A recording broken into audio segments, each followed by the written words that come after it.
TST Total Sports Talk from Studio Spare Room in his own house. Here is your host, Andrew Rogers. TST Total Sports Talk. I am your host, Andrew Rogers. It is an absolute pleasure to be with you again, and thank you very much for tuning in as always. As with each show this for the month of May, it is dedicated to Sick Kids Hospital Foundation. Go to www.sickkids.ca to donate now for an unbelievable cause. We're doing this for them for this month of May. It holds so dear to my heart, and I hope it does for you too. Please do what you can to donate. I will do as well at the end of this month, as promised.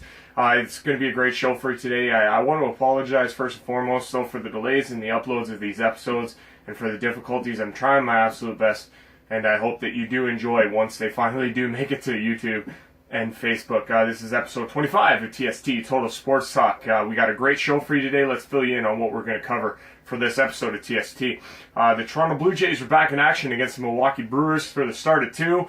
The NHL playoffs resumed. It was game number 6 last night between the Ottawa Senators and the Pittsburgh Penguins. It's been an unbelievable Eastern Conference final between the Sens and the Penguins.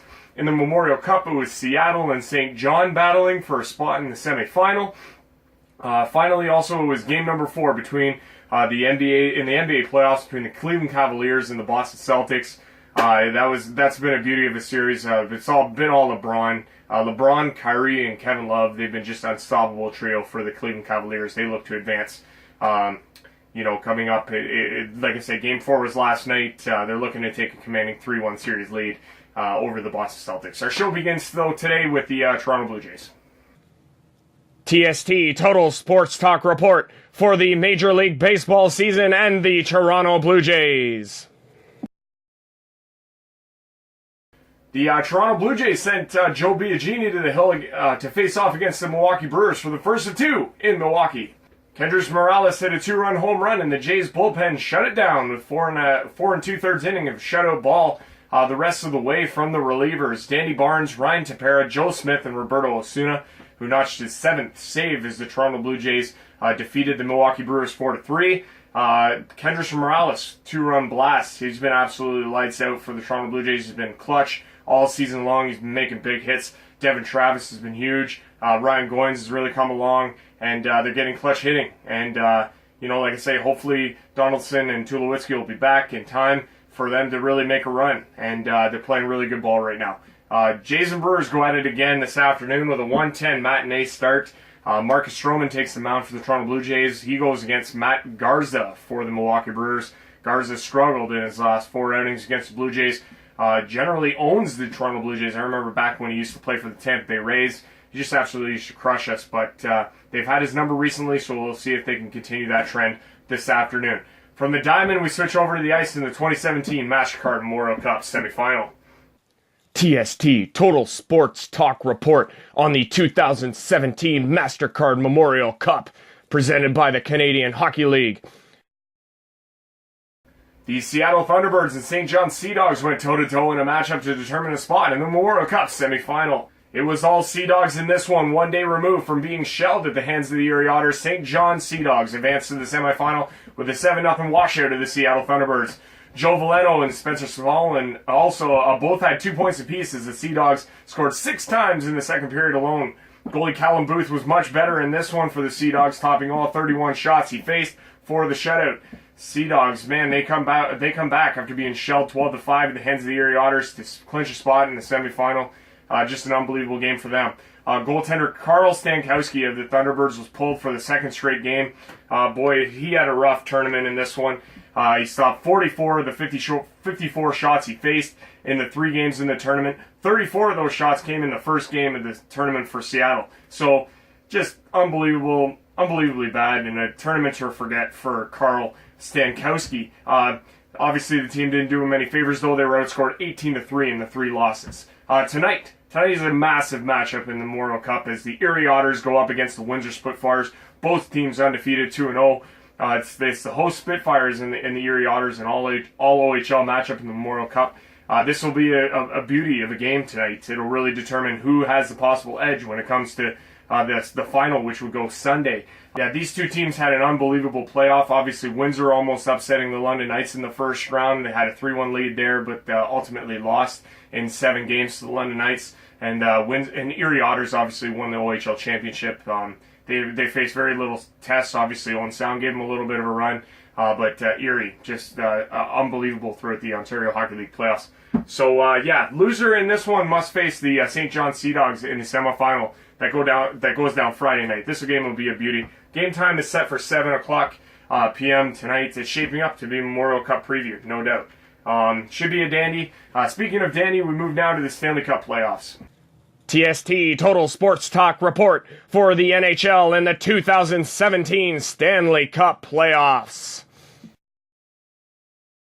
The Pittsburgh Penguins were looking to punch their ticket to the Stanley Cup final for the second year in a row in a date with the Nashville Predators, while the Senators were looking to force a Game 7 back in Pittsburgh Thursday night. It was a huge bounce-back victory for the Ottawa Senators, and especially goaltender Craig Anderson, who had just a massive game for Craig Anderson. He stopped 45 shots of the 45 of the 46 shots he faced. Kitchener native Mike Hoffman scored the game winner. Is the difference in this one as Ottawa hangs on to win 2-1 in victory in game number 6, evening up this series at 3 games apiece. A far cry from the absolute disastrous performance for Craig Anderson in this one. Game 4 saw him surrender 4 goals on 14 shots in the first period, which resulted in Mike Condon coming in relief. Bobby Ryan also chipped in with his 6th of the postseason and has been nothing short of spectacular for the Ottawa Senators in their playoff run thus far. That being said, it is an uphill climb for the Ottawa Senators in game number 7. They historically are terrible in game number 7s. They are 0-5 in their franchise's history, dating back to their first game 7 in 1997, 5 years after being into the NHL when they debuted in 1992. This game goes in Pittsburgh Thursday night, game number 7 at 8 p.m. So it's just unbelievable. So Ottawa, they gotta break the curse, man. 0-5 in Game 7s. They gotta do it here if they have any chance of competing in their first Stanley Cup final since 2007, when they would lose to the Anaheim Ducks. Also, to add to the pressure is the hungry Pittsburgh Penguins. Boy, are they having a lot to play for here. Not only the home team for the crucial Game 7, they come in hoping to reach back-to-back finals for the first time since them and Detroit went back-to-back in 2008 and 2009. Should they win the Stanley Cup, it would also mark the first time that any team would accomplish a back-to-back championship.